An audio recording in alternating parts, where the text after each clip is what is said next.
Hello बच्चों, तो शुरू हो जाए क्योंकि अब एक नए चैप्टर और नए टॉपिक के साथ हम शुरुआत करने वाले हैं।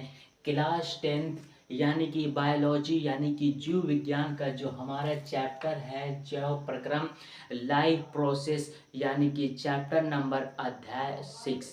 इसमें आज हम रिस्पायरेशन और ब्रीथिंग श्वासोच्छ्वास के बारे में बहुत ही अच्छे तरीके से पढ़ेंगे।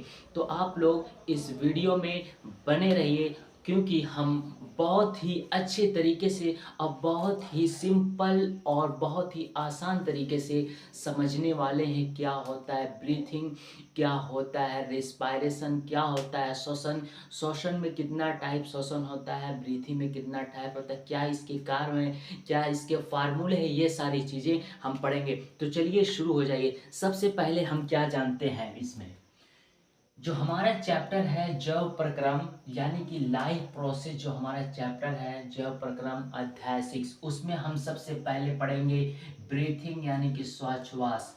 बच्चों, श्वासोच्छ्वास यानी कि ब्रीथिंग होता क्या है, इसमें आपको पता होगा ये भौतिक क्रिया होती है और जो रिस्पायरेशन श्वसन होता है ये रासायनिक क्रिया होती है। आपको श्वासोच्छ्वास और श्वसन में अगर आपको कोई डिफरेंस पूछे या इसका मतलब बताए तो आप कहेंगे कि जो ब्रीथिंग होती है, श्वासोच्छ्वास होती है, ये भौतिक क्रिया होती है, फिजिकल एक्शन होती है, और ये केमिकल एक्शन होती है, रासायनिक क्रिया होती है। जो ब्रीथिंग होती है इसमें ऑक्सीजन नाक के द्वारा, नाक देख रहे हैं ना, नाक के द्वारा ऑक्सीजन को इन किया जाता है और फेफड़े के द्वारा बाहर किया जाता है ऑक्सीजन। ये जो प्रोसेस हुआ नाक से फेफड़े तक और फेफड़े से नाक के बाहर तक, इसको हम बोलेंगे ब्रीथिंग यानी कि श्वासोच्छ्वास। अब देखिए मैंने लिखा है इसमें ऑक्सीजन को ग्रहण किया जाता है तथा CO2 को बाहर किया जाता है। मैं आपको एक इम्पॉर्टेंट बात बता दूं, आप सोच रहे हैं कि मनुष्य का जो मुख्य श्वसन अंग होता है वो नाक होता है। नाक नहीं होता है, ये उसका पार्ट होता है, हिस्सा होता है जो इसके द्वारा जो एयर होता है, जो वायु होता है वो प्रवेश करता है। मनुष्य का यानी कि ह्यूमन बॉडी का जो सबसे इम्पॉर्टेंट यानी कि मुख्य श्वसन अंग होता है वो होता है फेफड़ा। फेफड़ा के अंदर आपको एल्व्यूलस मिलेंगे, एल्व्यूलस डक्ट के माध्यम से जो हमारा क्या होता है एयर होगा वो पहुंचेगा एल्व्यूलस में। मैं आपको बता दूं, जो फेफड़े की जो संरचनात्मक और क्रियात्मक structure and functional unit of lung is called alveolus. Alveolus को हम फेफड़े का संरचनात्मक और क्रियात्मक इकाई कहते हैं, जिसे हम इंग्लिश में एल्व्यूलस और हिंदी में कूपिका बोलते हैं, या हम कह सकते हैं कि कूपिका जो होती है फेफड़े की संरचनात्मक और क्रियात्मक इकाई होती है। तो आप समझ चुके हैं। अब हम अपने टॉपिक की तरफ आते हैं। तो इसमें क्या होता है, O2 ग्रहण किया जाता है तथा CO2 को बाहर किया जाती है। अब ये जो ब्रीथिंग होता है इसको हम दो पार्ट में डिवाइड कर देते हैं, डिवाइडेड इनटू टू पार्ट। पहला जो होता है निःश्वसन और दूसरा जो होता है निःश्वसन। निःश्वसन और निःश्वसन यानी कि इनस्पायरेशन और एक्सपायरेशन। निःश्वसन को इंग्लिश में बोलते हैं एक्सपायरेशन और निःश्वसन को बोलते हैं एक्सपायरेशन। इनस्पायरेशन यानी कि इन मतलब किसी चीज को अंदर लेना, अंदर ले, जैसे कि हम वायु को अंदर ले, खाना ये समझिए, खाना इसको हम पेट में ले तो इन यानी कि इन इंस्पायरेशन, और बाहर करें तो एक्सपायरेशन। हिंदी में निःश्वसन और निःश्वसन।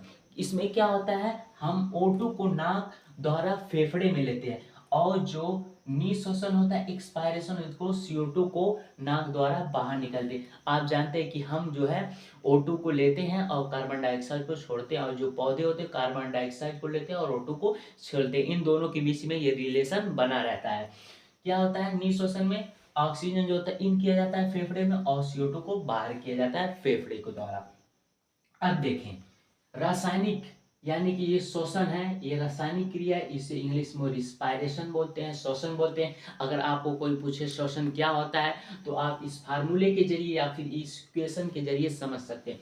इसमें क्या होता है, जो ग्लूकोज होता है वो कोशिकाओं में जाता है, उसके बाद जो हमारा ऑक्सीजन होता है उससे कंबाइंड होता है, जुड़ता है, उसके बाद हमारा कार्बन डाइऑक्साइड बनता है, प्लस जन बनता है और हमको एनर्जी मिलती है। यानी कि कोशिकाओं में ग्लूकोज का ऑक्सीकरण ही श्वसन कहलाता है। ऑक्सीकरण या जारण, इंग्लिश में ऑक्सीकरण को बोलते हैं ऑक्सीडाइजेशन। तो ऑक्सीडाइजेशन यानी कि ऑक्सीकरण। अब हम इसको कह सकते हैं कि रिस्पायरेशन जो होता है, रिस्पायरेशन श्वसन, इसमें क्या होता है, इसमें ग्लूकोज का ऑक्सीकरण होता है और हमको एनर्जी यानी कि ऊर्जा मिलता है। अब देखिए श्वसन जो होता है इसको दो पार्ट में हम डिवाइड करते हैं, दो पार्ट में विभाजित करते हैं, तोड़ते हैं, जो कुछ समझिए।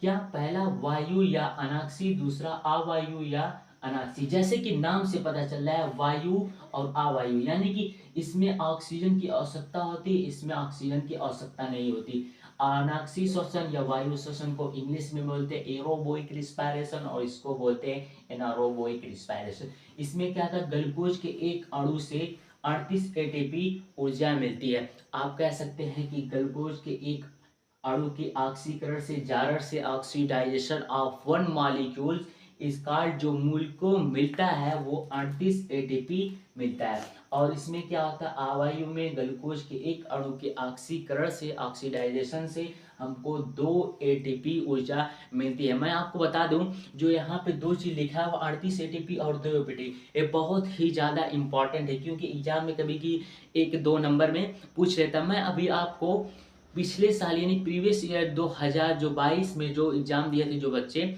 यानी कि पिछले साल का जो 10th का है उसमें 4-5 जो साइंस से पूछे गए थे वो काफ़ी सिंपल भी थे। मैं इसको बताने के बाद मैं आपको उसको करा दूंगा, ठीक। तो आप लोग वीडियो में बने रहें और पढ़ाई अच्छी तरीके से करते रहें। अब देखिए इसमें क्या होता है, ग्लूकोज के एक अणु के ऑक्सीकरण से 2 एटीपी ऊर्जा हमको मिलती है। अब एटीपी का पूरा नाम कोई पूछ लेता है या एग्जाम में तो आपको क्या करना है, एटीपी का पूरा नाम होता है adenosine triphosphate. Adenosine triphosphate, try का मतलब हुआ 3, एडिनोसिन ट्राइफॉस्फेट। अब देखिए आपको यहाँ पे उपचयी क्रियाएं और उपचयी क्रिया यानी अपचयी क्रिया और उपचयी क्रिया। अपचयी क्रिया को इंग्लिश में बोलते हैं कैटाबोलिज्म एक्टिविटीज और उपचयी क्रिया को बोलते हैं एनाबॉलिज्म एक्टिविटीज। अब देखिए क्या होता है, ये दोनों जो अपचयी क्रिया यानी कि कैटाबॉलिज्म एक्टिविटीज होती है उसमें क्या होता है, इन क्रियाओं में ग्लूकोज का जो है ऑक्सीकरण होता है, जारण होता है, ऑक्सीडाइजेशन ऑफ ग्लूकोज, ग्लूकोज का ऑक्सीकरण होता है और हमको एनर्जी मिलती है। इसको हम अपचयी क्रिया कैटाबॉलिज्म एक्टिविटीज बोलते हैं। अब देखिए उपचयी क्रिया क्या होती है, यानी कि एनाबोइक एक्टिविटीज क्या होता है। इन क्रियाओं में नए पदार्थों का निर्माण होता है। ये जो एक्शन होती है इसमें नए पदार्थ का निर्माण होता है जैसे कि ग्लूकोज। अब हम क्या करते हैं, अगर हम कैटाबॉलिज्म और एनाबॉलिज्म दोनों को एक साथ कंबाइन कर देते हैं, जोड़ देते हैं, प्लस कर देते हैं, अपने दिमाग में ऐड कर देते हैं तो हमारा बन जाता है मेटाबॉलिज्म एक्टिविटीज, यानी कि मेटाबॉलिज्म एक्टिविटी जिसे उपापचयी क्रिया कहते हैं। तो उम्मीद कर रहा हूं कि आपको अच्छे तरीके से समझ में आ गया होगा कि ब्रीथिंग क्या होते हैं और रिस्पायरेशन क्या होते हैं। रिस्पायरेशन में 2 पार्ट होते हैं और ब्रीथिंग में भी 2 पार्ट होते हैं। इसका जो सबसे पहचाने का आसान तरीका है कि ये ब्रीथिंग जो होता है, श्वास जो होता है ये भौतिक क्रिया होती है, फिजिकल एक्शन होती है। और जो रिस्पायरेशन होती है यानी कि श्वसन जो होती है ये रासायनिक क्रिया होती है, केमिकल एक्टिविटीज होती है। इसमें ग्लूकोज का ऑक्सीकरण होता है। इसमें क्या होता है, हम एयर को इन करते हैं और आउट करते हैं, इस प्रोसेस को हम बोलते हैं ब्रीथिंग। तो आप पूरे अच्छे तरीके से समझ गए होंगे। अब मैं आपको 2-3 मिनट में यानी कि कम ही समय में आपको पिछले साल प्रीवियस ईयर का जो क्वेश्चन है उसको मैं आपको बता दूं, तो पढ़ाई करते रहें बच्चों। तो ये प्रीवियस ईयर के क्वेश्चन 30 क्वेश्चन यानी कि 3 क्वेश्चन आपको दिख रहे होंगे, पहला, दूसरा और तीसरा। ये पिछले साल जब हम 10th यानी कि 10th का एग्जाम दिए थे तो उसमें ये पूछा था, पहला, दूसरा और 3 करके ये 3 क्वेश्चन काफ़ी मोस्ट इम्पॉर्टेंट और लेकिन बहुत ही ज़्यादा सिंपल था। क्या था क्वेश्चन, पहला कि मानव में गुणसूत्रों की संख्या, नंबर ऑफ क्रोमोसोम, यानी कि मानव में गुणसूत्रों की संख्या क्या थी। मैं एक बात आपको बता दूं कि जो मनुष्य के कोशिकाओं में गुणसूत्रों की संख्या जो होती है वो 23 जोड़ी होती है, 23 पेयर होते हैं। लेकिन जोड़ी अगर हम उसको वैसे पूछेंगे तो 46 हो जाए, यानी कि 46 गुणसूत्र। तो इसमें जोड़ी नहीं पूछा है, सिर्फ इतना पूछा है कि मानव में गुणसूत्रों की संख्या होती है, तो आपको यहाँ पे 46 गुणसूत्र होते हैं, 46। ये आपका तीसरा ऑप्शन जो है वो सही होगा। और दूसरा क्वेश्चन था, निम्न में कौन मादा जनन तंत्र का भाग नहीं है, यानी कि ह्यूमन रिप्रोडक्शन यानी कि फीमेल का कौन सा रिप्रोडक्टिव जो सिस्टम है नहीं है। जो अंडाशय होता है ये मादा में होता है, ओवरी और गर्भाशय यानी कि यूट्रस और शुक्रवाहिका ये जो होता है आदमी में होता है यानी कि मेल में होता है, ये फीमेल, यानी कि ये शुक्रवाहिका है, ये मादा जनन तंत्र का भाग नहीं है। तो हमने दो क्वेश्चन किया कि मनुष्य की गुणसूत्रों की जो संख्या होती है वो 46 होती है, जोड़ी में 23 होता है। मैं यहाँ पे लिख दूं 23 जोड़ी में, यानी कि जोड़ी में 23 होते हैं। अगर जोड़ी से उनको हटा दिया जाए, अलग बताया जाए, तो वो 46 होंगे।